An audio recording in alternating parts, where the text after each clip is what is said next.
I personally am convinced that God is far less concerned about our doctrinal convictions than he is about our relationship with him and, of course, our adherence to his word.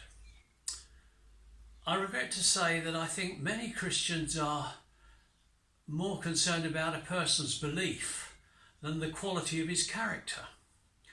And unfortunately, we tend to assess a person more from the place of his worship rather than look at his lifestyle and behaviour, forgetting we just observe from the outside, whereas God looks at the heart.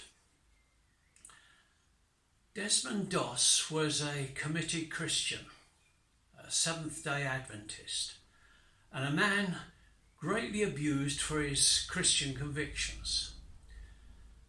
In 1942, he joined the US Army, believing he could serve his country as a combat medic, despite being a conscientious objector who would not entertain carrying a weapon.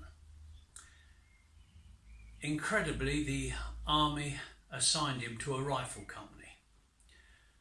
His refusal to carry a gun, as you would expect, produced a severe reaction from his fellow soldiers and senior officers, who considered him a troublemaker, which led to him being ostracised, bullied, and assigned all the worst duties.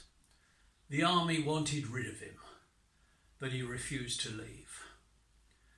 They considered him mentally unfit for combat duty, and that resulted in a court-martial. Amazingly, the trial failed to get him discharged, and he was in fact given authorization to serve as a combat medic. Now, Desmond held unswervingly to his faith in God and to the command that he held dear, that we shall not kill. And he maintained that his duty of allegiance was first to God, followed by service to his country. So despite his unpopularity, Desmond always treated his fellow soldiers with courtesy and respect, and never ever retaliated to any abuse he was receiving. Desmond arrived in the combat zone with his company carrying only a fully equipped medic's pack and his Bible, and very quickly established himself as a brave and reliable non-combatant medical orderly, showing complete disregard for his own safety and repeatedly entering the heat of battle to treat and recover the wounded. He actually saw service in Guam, Leyte and Okinawa.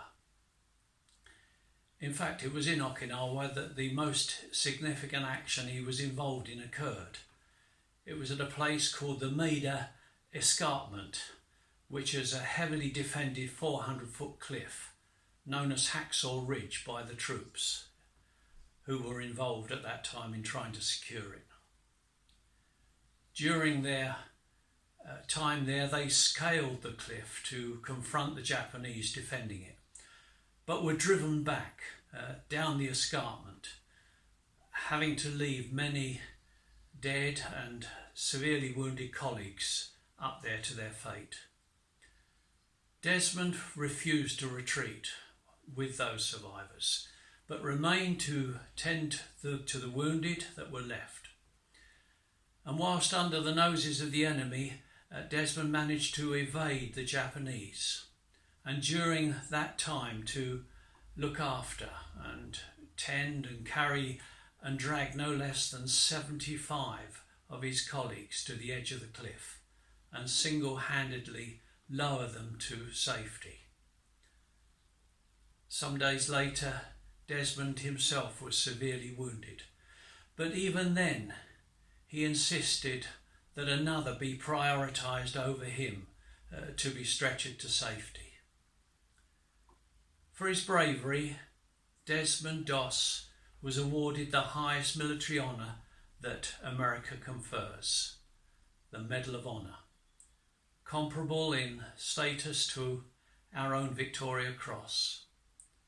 An award given to a man who never handled a rifle, so never fired a shot, never killed anyone, but simply followed a biblical mandate that we find in Matthew chapter 7 verse 12, which says, "In everything, do to others what you would have them do to you."